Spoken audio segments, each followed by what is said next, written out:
사랑하는 우리 성도님들 모두 어떻게 잘 지내고 계시는지요?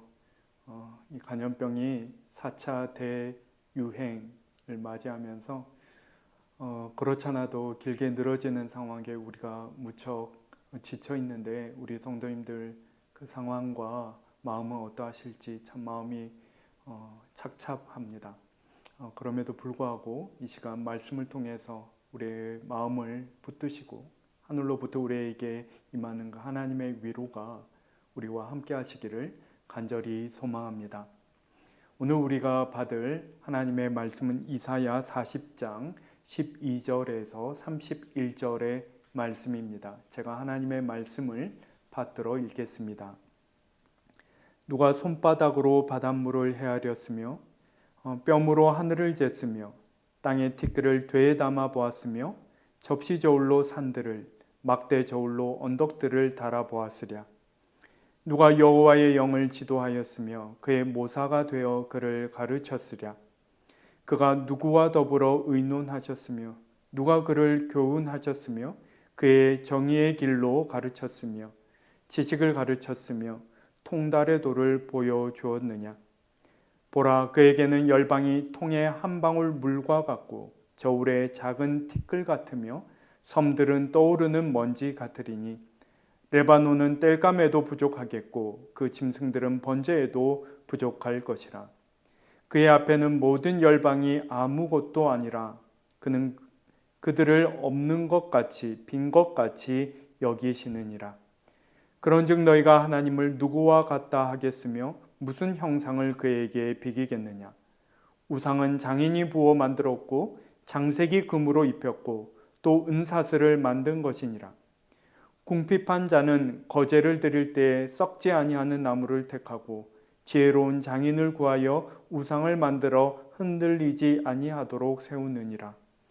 너희가 알지 못하느냐? 너희가 듣지 못하였느냐? 태초부터 너희에게 전하지 아니하였느냐? 땅의 기초가 창조될 때부터 너희가 깨닫지 못하였느냐? 그는 땅 위 궁창에 앉으시나니 땅에 사는 사람들은 메뚜기 같으니라.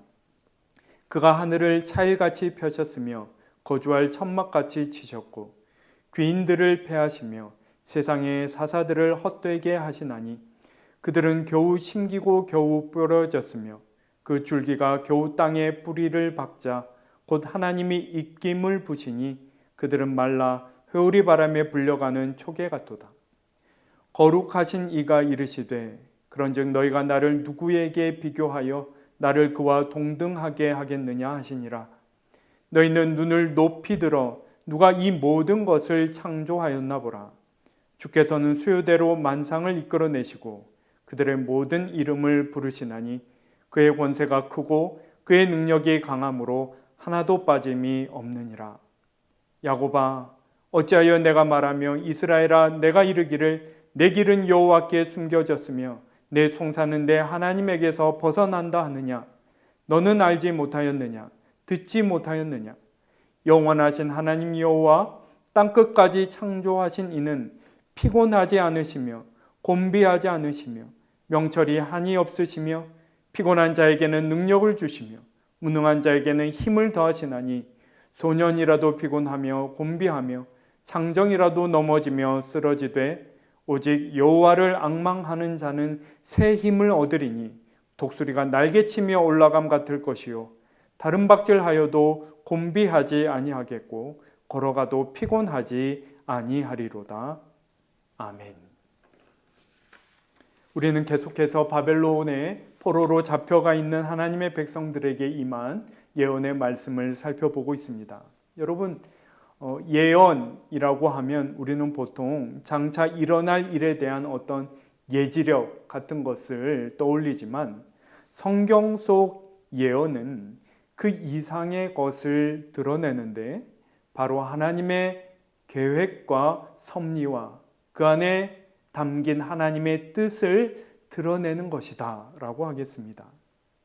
단순히 일어날 일을 미리 아는 것이 아니라 하나님이 하고자 하시는 바와 그렇게 하시는 이유를 우리도 알게 되는 것, 그것을 깨닫고 받아들이는 것이 예언 말씀의 목적이라고 할 수 있겠습니다.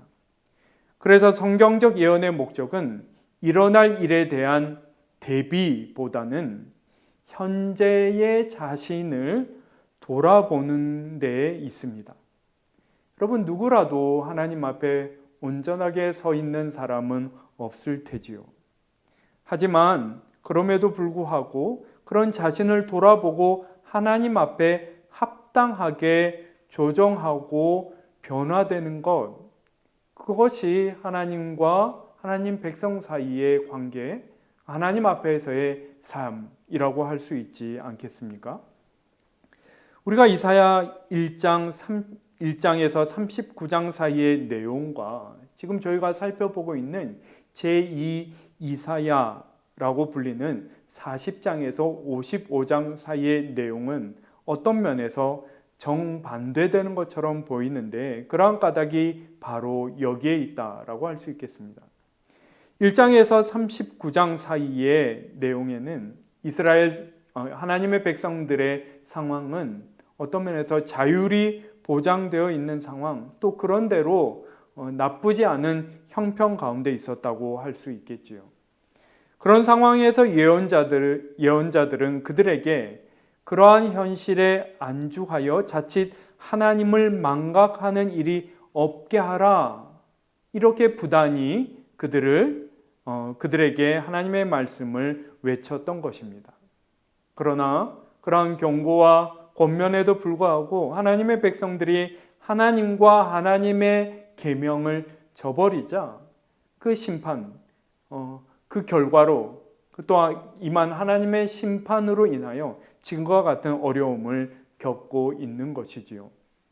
주정 587년 유다 왕국이 무너졌고 성전이 불탔으며 예루살렘은 폐허가 되어버렸습니다. 이 모든 일이 충격이었던 것은 자신들의 잘못에도 불구하고 자신들이 신들 위에 신이신 야훼 하나님의 선택받고 사랑받는 백성이요, 예루살렘은 거룩한 도시, 그 성전은 하나님의 보좌라고 그토록 철석같이 그토록 오랫동안 그들이 믿어왔기 때문입니다. 이를테면 하나님의 백성들은 이전 없이 가장 극심한 절망의 시기를 지금 지나고 있는 것입니다. 그런데 그 고초를 지나고 얼마간 세월이 지난 후에 새로운 말씀이 그들 가운데 임하는데 어떤 말씀이 주어지고 있는 것입니까? 너희의 하나님이 이르시되 너희는 위로하라, 내 백성을 위로하라. 이와 같은 위로의 말씀이 그들 가운데 임하고 있는 것이죠. 이미 포로로 잡혀오고도 2세대 정도가 지나자 하나님의 백성들조차 자신들의 그 절망에 지친 나머지 스스로 어떤 소망을 갖기가 거의 불가능한 지경에 이르렀습니다. 그런데 놀랍게도 하나님의 말씀에 대언자는 이 상황 속 하나님의 백성들이 또 다른 류의 불신앙을 저지를 수 있다고 말하는데 그 말씀을 전하며 지금 전혀 다른 분, 1장에서 39장 사이에서 전했던 그 말씀의 방식과는 전혀 다른 방식으로 그 말씀을 선포하고 있는 것이지요. 여러분, 평안한 때에 하나님을 무시하고 기만하는 것이 불신앙이라면 절망의 때에는 하나님을 원망하고 스스로 하나님으로부터 버림받았다고 여기는 것이 불신앙이 됩니다. 이를테면 지금 하나님의 백성들이 재차 불신앙을 저지르고 있는 것이죠. 상황은 완전히 변했지만 그들의 마음, 하나님을 향한 그들의 그 믿음은 근본적으로 변한 것이 없다, 이렇게 볼 수 있는 것입니다. 이에 오늘 본문에서 하나님이 자기 자신을 그 백성들 앞에 드러내고 계십니다. 그런데 어떻게 자신을 드러내십니까? 12절을 보시면 누가 손바닥으로 바닷물을 헤아렸으며 뼘으로 하늘을 쟀으며 땅의 티끌을 되담아 보았으며 접시 저울로 산들을 막대 저울로 언덕들을 달아 보았으랴. 누가 그렇게 했으랴? 이렇게 물으시는 것이죠. 여러분, 만약 여러분 자신이 하나님으로부터 이 질문을 받으셨다고 생각해 보시지요. 그렇다면 뭐라고 대답하시겠습니까? 물론 하나님이 그렇게 하셨지요. 충분히 그렇게 대답하실 수 있으리라 생각합니다. 그러나 여러분, 그냥 쉽게 정답을 되뇌이는 것과 자신이 말하는 바를 삶으로 증명하는 것, 드러내는 것은 전혀 별개의 문제일 수 있습니다. 지금 포로 이스라엘도 정답은 알고 있습니다. 하나님이 살아 계신다. 하나님이 모든 것을 다스리신다. 여러분, 하지만 그들의 현실은 지배자 바벨론이 훨씬 더 커 보이고 자신들의 비참한 상황은 나아질 수 없을 것 같으며 그렇게 무엇으로 보나 하나님으로부터 자신들이 복이 되고 버림받은 것이 확실한 것처럼 여겨지는 상황에는 마음으로부터 진실하게 하나님의 함께하심과 이 모든 상황을 다스리고 계심을 고백하는 것이 절대로 쉽거나 당연한 일이 아닌 것이죠. 이에 하나님이 문제의 핵심을 지금 오늘 본문을 통해 드러내고 계신 것입니다. 그것은 하나님은 우리의 현실 인식과 우리의 이해를 무한히 뛰어넘는 분이시라는 것이죠. 눈으로 확인할 길이 없고 아무리 생각해도 납득이 되지 않지만 그러나 진실은 하나님이 여전히 우리와 함께 하시며 우리 가운데 일하고 계시다는 바로 그것이죠. 여러분, 우리도 마찬가지이지 않겠습니까? 코로나가 네 번째로 대유행하는 상황 속 하나님은 과연 어디서 무엇을 하시나 누군가 우리에게 이렇게 묻는다면 사실 어떤 말로 딱히 대답하기가 어렵죠. 그러나 우리가 마음으로부터 굳게 붙들어야 할 바는 무엇입니까? 그러나 이 모든 상황에도 불구하고 하나님이 우리와 함께 하신다. 다 이해할 수 없을지라도 우리는 하나님의 선하신 계획과 섭리 아래 있다 하는 바로 이것이 아니겠습니까? 이것이 바로 믿음의 핵심인 것이죠. 좋을 때나 나쁠 때나 하나님을 향한 우리의 믿음이 한결같아야 하는 까닭이 바로 여기에 있는 것입니다. 여러분, 15절을 보시면 보라, 그에게 열방이 통에 한 방울 물과 같고 저울의 작은 티끌 같다. 온 세상 그 모든 나라, 멸망을 당한 유다뿐만 아니라 지금 그들을 지배하고 있는 것처럼 보이는 바벨론까지 포함해서 그 모든 것을 합친 그 모든 열방이 하나님께 어떠한 존재와 같다고요?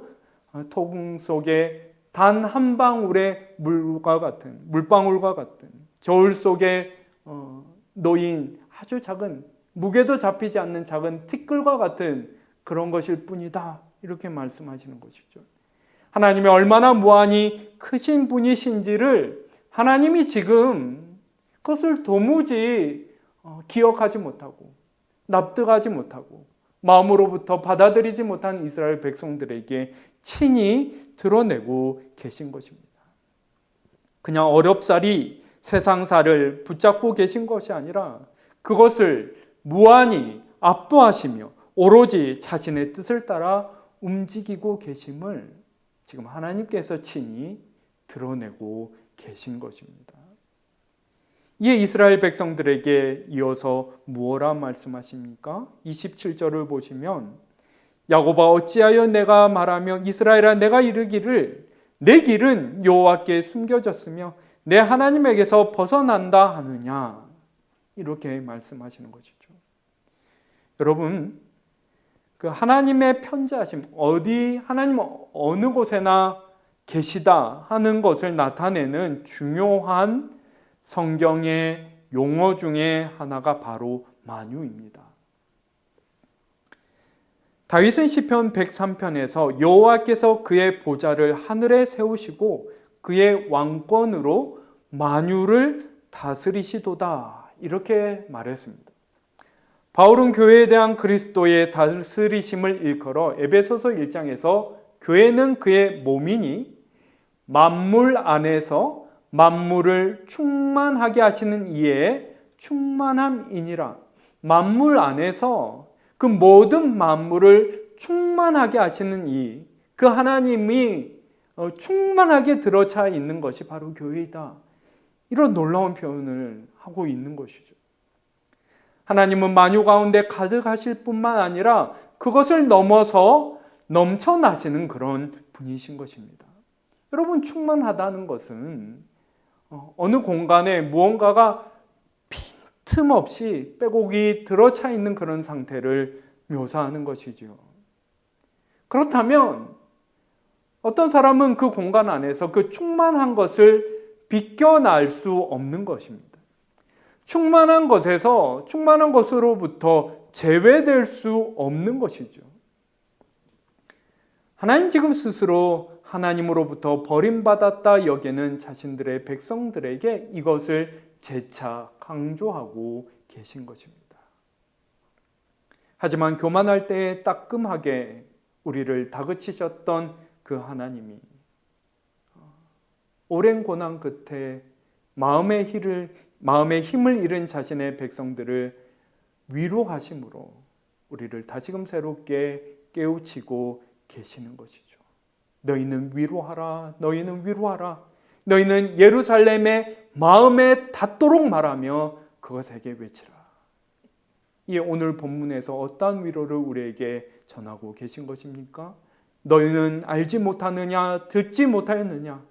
영원하신 하나님 여호와 땅끝까지 창조하신 이는 피곤하지 않으시며 곤비하지 아니하시며 명철이 없으시며 피곤한 자에게는 능력을 주시며 무능한 자에게는 힘을 더하시나니 소년이라도 피곤하며 곤비하며 장정이라도 넘어지며 쓰러지되 오직 여호와를 앙망하는 자는 새 힘을 얻으리니 독수리가 날개치며 올라감 같을 것이요 다른 박질하여도 곤비하지 아니하겠고 걸어가도 피곤하지 아니하리로다.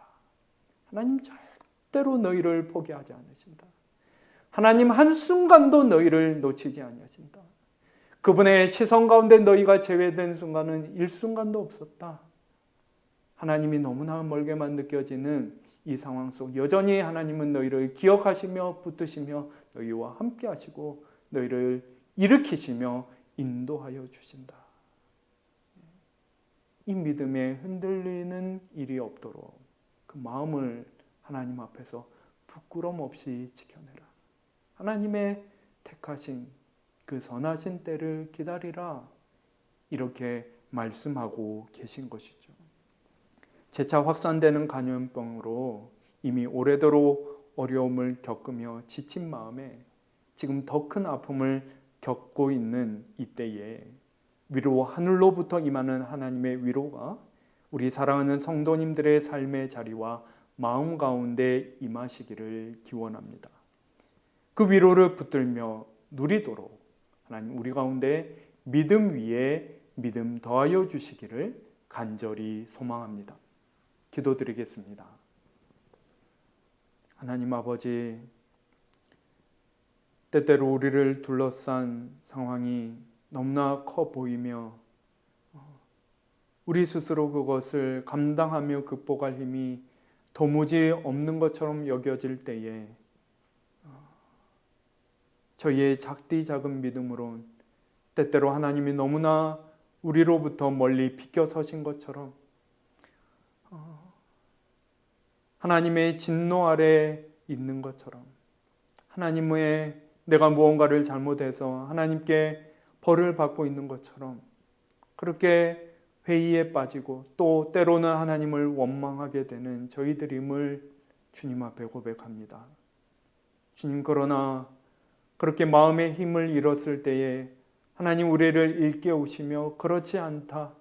내가 언제나 너와 함께하며 나는 결코 너를 포기치 않으며 놓치지 아니하며 나의 선한 계획 가운데 너를 붙들고 일으켜 끝까지 인도하여 낼 것이다 말씀하십니다. 주님, 절망이 가득한 이때에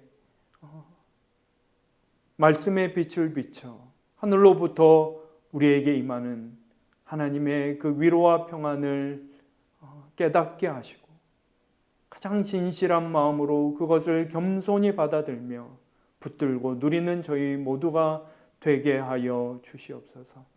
하나님의 그 선하신 뜻과 계약을 헤아리며 우리의 기도의 지경이 넓혀져 자기 자신의 어려움과 아픔에 함몰되는 것이 아니라 주변에 함께 고통당하고 있는 이들을 헤아리며 그들에게 하나님의 위로를 전하는 또한 저희들 될 수 있도록 저희 마음을 지키시고 주장하여 주옵소서.